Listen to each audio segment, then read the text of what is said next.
दोस्तों एक सवाल, तुमने कभी नोटिस किया है कि कुछ लोग जब बोलते हैं तो कमरा चुप हो जाता है और कुछ लोग वही बात वैसे ही शब्दों में कहते हैं और कोई सुनता नहीं। फर्क शब्दों का नहीं, फर्क आवाज का है। 2012 में एक रिसर्च हुई थी, पॉलिटिकल कैंडिडेट्स की आवाजें रिकॉर्ड करके लोगों को सुनाई गई, बिना ये बताए कि वो लोग कौन हैं, किस पार्टी के हैं और क्या बोल रहे हैं। सिर्फ आवाज की पिच सुनाई गई और जिन कैंडिडेट्स की आवाज थोड़ी गहरी, थोड़ी भारी थी, लोगों ने उन्हें ज्यादा लीडर जैसा, ज्यादा भरोसेमंद माना, सिर्फ आवाज की वजह से। एक शब्द सुने बिना कि वो कह क्या रहे हैं। सोचो दोस्तों कि अगर सिर्फ आवाज इतना फर्क डाल सकती है तो तुम्हारी आवाज आज तुम्हारे लिए क्या कर रही है या क्या बिगाड़ रही है आपका, आज हम यही सीखने वाले हैं। नमस्कार दोस्तों, मैं हूं आपका माइंड कोच कैप्टन सुंदर चंद ठाकुर। स्वागत है आपका माइंड फिट ग्रोथ चैनल में। अगर तुम पहली बार यहाँ आए हो तो ये है लीडर्स माइंडसेट,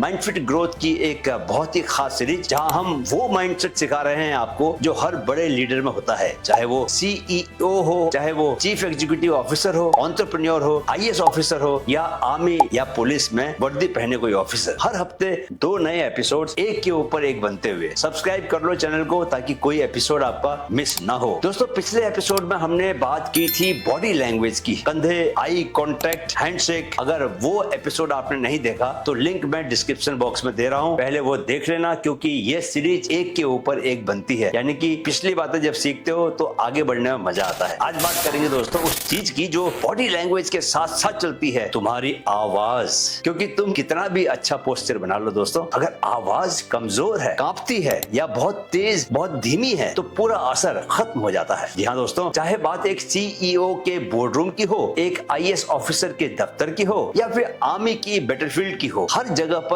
एक बात कॉमन है। कौन सी बात? एक कमांड जो डरी हुई, कांपती आवाज में दिया जाए, धीमी आवाज में दिया जाए, कमजोर आवाज में दिया जाए, उसे कोई फॉलो नहीं करता। दोस्तों इंडियन आर्मी ट्रेनिंग में एक कॉमन पैटर्न देखने को मिलता है। नए रिक्रूट्स जब पहली बार कोई ऑर्डर या इंस्ट्रक्शन देते हैं, आवाज अक्सर टूटती है, ऊंची हो जाती है या बहुत जल्दी में निकलती है, घबराहट में, क्योंकि दिमाग में डर होता है कि कहीं कोई मेरी बात गलत ना निकल जाए या मेरा इंप्रेशन लोगों पर क्या पड़ेगा। ट्रेनर्स दोस्तों सबसे पहले यही सिखाते हैं कि बोलने से पहले रुको, सांस लो, पेट से आवाज निकालो और शब्दों के बीच में जगह छोड़ो। कुछ ही हफ्तों में वही रिक्रूट, वही शब्द, वही इंस्ट्रक्शंस देते हैं, लेकिन अब पूरी प्लेटून सुनती है चुप होकर। बदलाव ट्रेनिंग के कंटेंट में नहीं था दोस्तों, बदलाव सिर्फ आवाज की डिलीवरी में था। यही टेक्निक आज मैं तुम्हें सिखाने वाला हूँ। साइंस क्या है आवाज की? दोस्तों आवाज के 3 हिस्से होते हैं जो दिमाग तुरंत पढ़ लेता है, पिच, पेस और पॉजेस। इन तीनों को समझ लो, पूरी बाजी बदल जाएगी, पलट जाएगी। पहला क्या है? पिच, आवाज की गहराई। जो रिसर्च मैंने दोस्तों अभी बताई, गहरी भारी आवाज लीडरशिप से जुड़ी होती है इवोल्यूशन की वजह से। हमारा दिमाग बड़े ताकतवर जानवरों की आवाज को गहरा मानता है और छोटे कमजोर जानवरों की आवाज को पतला और ऊंचा मानता है। यही पैटर्न इंसानों पर भी लागू होता है। घबराहट में हमारी आवाज अपने आप ऊंची और पतली हो जाती है, गले से निकलती है, सीने से नहीं निकलती। तो करना क्या है? बोलने से पहले एक गहरी सांस लो, पेट से, डायफ्राम से बोलो, गले से नहीं। इससे आवाज अपने आप गहरी और स्थिर लगती है। दूसरा, पेस, बोलने की रफ्तार। घबराया हुआ इंसान तेज बोलता है, जैसे जल्दी से बात खत्म करके भाग जाना चाहता हो। कॉन्फिडेंट इंसान दोस्तों अपना समय लेता है, क्योंकि उसे पता है कि उसकी बात सुनी जा रही है। स्टडीज बताती हैं दोस्तों कि थोड़ा धीमा, स्थिर बोलने वाला इंसान ज्यादा क्रेडिबल, ज्यादा नॉलेजेबल लगता है, भले ही कंटेंट उन दोनों का सेम हो। तो करना क्या है आपने? जानबूझकर 10% धीमा बोलो, खासकर जब कोई जरूरी बात आप कर रहे हो। और तीसरा है पॉजेस, यानी कि रुकना, पॉज लेना। यहाँ दोस्तों सबसे बड़ी गलती होती है, ज्यादातर लोग पॉज नहीं लेते और लगातार बोलते चले जाते हैं, धारा प्रवाह बोलते हैं। जब दिमाग में अगला शब्द नहीं आता दोस्तों तो ज्यादातर लोग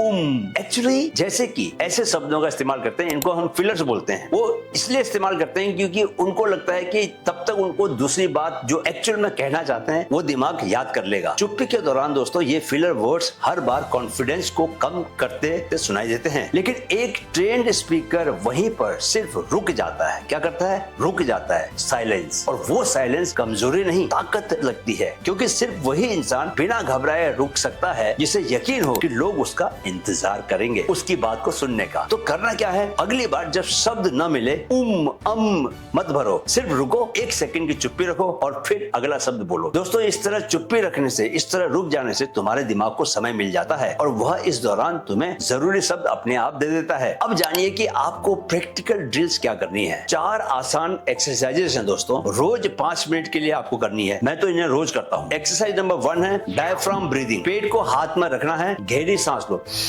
पेट फूलना चाहिए, कंधे नहीं। आप लेट के कर सकते हो इस एक्सरसाइज को। अब उसी सांस के साथ एक लंबा आ ऐसा बोलना है जब तक कि आपके सांस खत्म ना हो। कैसे? सांस लेनी है, पेट फूलना चाहिए,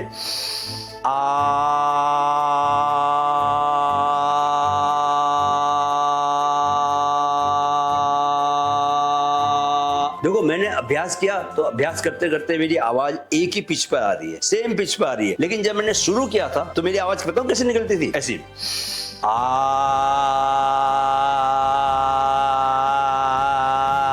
देखा ऊपर नीचे हो रही है ना। जितना आप प्रैक्टिस करते जाओगे आवाज एक ही उस पर निकलेगी और इससे आपका जो, अगर आप गाने गाते हो तो गाना भी आप अच्छा गाने लगोगे। तो ये कितनी बार करना है? रोज 10 बार करना है। यही तुम्हारी आवाज की फाउंडेशन है। Exercise number 2 slow reading drill. कोई भी आर्टिकल या न्यूज को उठाओ दोस्तों और जोर से पढ़ो, पर जानबूझकर सामान्य से 20% धीमा रखो। हर वाक्य के बाद 1 सेकंड रुको। शुरू में आपको अजीब लगेगा क्योंकि आपको इसका अभ्यास ही नहीं है। कुछ दिनों में नेचुरल लेकिन अपने आप से हो जाएगा। Exercise number 3 no filler challenge. आज किसी से भी बात करते वक्त दोस्तों जब भी आपको शब्द न मिले तो या एक्चुअली मैं इसे कहना चाह रहा था, इस तरह के शब्दों का, फिलर्स का यूज नहीं करना है। शुरू में आपको मुश्किल लगेगा पर यही सबसे तेज तरीका है फिलर वर्ड्स हटाने का कि आप उसका इस्तेमाल करना ही बंद कर दो। जब आप कॉन्शियस होकर आप बात करोगे तो आप धीरे धीरे अपने आप से आपका दिमाग आपको ट्रेन करता जाएगा और ऐसे शब्दों का इस्तेमाल कम करता जाएगा। कुछ समय के बाद आपकी हैबिट हो जाएगी कि आप कोई भी फिलर वर्ड्स का इस्तेमाल नहीं करोगे। एक्सरसाइज नंबर 4 दोस्तों, आपको मुंह में पेंसिल लेकर एक्सरसाइज करनी है। कैसे दोस्तों? ऐसे पेंसिल को पकड़ो, पेंसिल मुंह में लो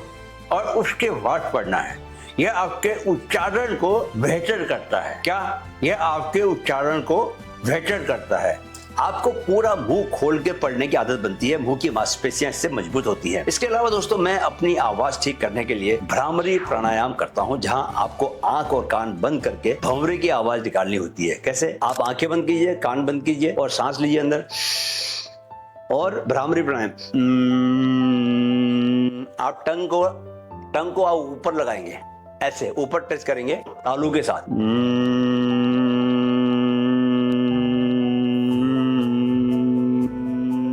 तो मैं तो काफी देर कर सकता हूँ बिकॉज मैं म्यूजिक का भी अभ्यास करता हूँ, तो सांस रोकने का भी अभ्यास करता हूँ। तो मैं आराम से 1-1.25 मिनट तक करता हूँ, आपका टाइम वेस्ट नहीं करूंगा। लेकिन दोस्तों आर्मी में एक कहावत है कि जो धीरे और साफ बोलता है उसकी बात पहले सुनी जाती है, क्योंकि जल्दबाजी घबराहट की निशानी है और स्थिरता नियंत्रण की निशानी है। तुम्हारी आवाज तुम्हारे अंदर की शांति और तैयारी को बाहर दिखाती है। और अच्छी बात यह है दोस्तों कि ये कोई जन्मजात टैलेंट नहीं है, ये सिर्फ प्रैक्टिस है। जो जितनी प्रैक्टिस करेगा उतना वो सीखता जाएगा, उतनी उसकी आवाज और बेहतर होती जाएगी। पहले मेरी आवाज बहुत ज्यादा खराब थी दोस्तों। मैं तो उत्तराखंड का रहने वाला हूँ, तो पहले मैं स और श में फर्क नहीं कर पाता था। यानी कि जहां पर श है वहां पर मैं स बोलता था और जहां पर स है वहां पर मैं स तो निकलता ही नहीं था। तो प्रैक्टिस से अब मैं गाना भी अच्छे गाने लगा हूँ। पहले जब मैं गाता था दोस्तों तो इलाके के जितने भी गधे होते थे वो बोलते थे चलो रे भाई ने बुलाया है, लेकिन अब वो ऐसा नहीं बोलते। तो आज का काम आपको क्या करना दोस्तों, ऊपर बताई चारों एक्सरसाइज में से आपको एक को चुनना है और अगले 3 दिन रोज 5 मिनट उसकी प्रैक्टिस करनी है। राइट? सारी की सारी एक्सरसाइज की प्रैक्टिस करो तो और भी अच्छा है। और कमेंट में आप लिखिए कौन सी एक्सरसाइज आपने चुनी है, मैं खुद पढ़ूंगा सारे कमेंट्स। अगले एपिसोड में हम बात करेंगे इंग्लिश बोलने का डर कैसे खत्म करें। By the way let me tell you कि 6 months back even my English was not good, but I consciously practiced. I practiced so much that today I feel very comfortable. But even now I am at 90% of my comfort level. I need to improve that 10% more. तो दोस्तों आपको अगर अंग्रेजी की दिक्कत है तो कैसे आपको इस पर काम करना है, कैसे आप अपनी इंग्लिश को बेहतर बना सकते हो, ये सब मैं अगले एपिसोड में बताऊंगा। क्योंकि बहुत से लोग जो हैं जिनके पास सही सोच है, सही आवाज भी है, फिर भी सिर्फ इसलिए पीछे रह जाते हैं क्योंकि उन्हें लगता है कि उनकी इंग्लिश अच्छी नहीं है। वो मिथक अगले एपिसोड में हम तोड़ेंगे। सब्सक्राइब कर लो, बेल आइकन दबाओ, अगले एपिसोड में मिलते हैं। जय हिंद।